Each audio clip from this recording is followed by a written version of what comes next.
Here's my finished make of the Heidi Swoon.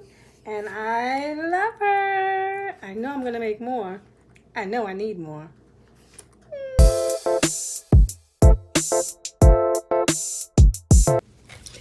So here's my make of the Heidi Swoon by Swoon Patterns.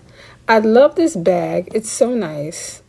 This is the inside, and normally the zipper goes on the back, and kind of a mistake that turned out in my favor was I put mine in the front, but I really love it in the front, and when I make more, I'm going to put the zipper in the front.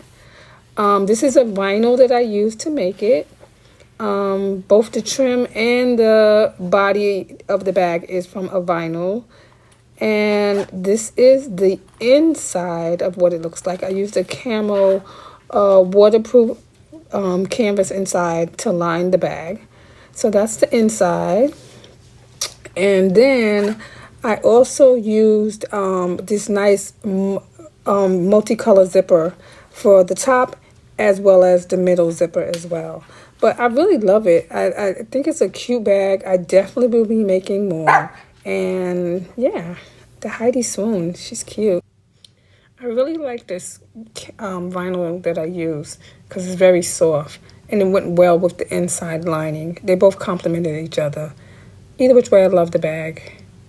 And I definitely will be making more. Until next time, enjoy.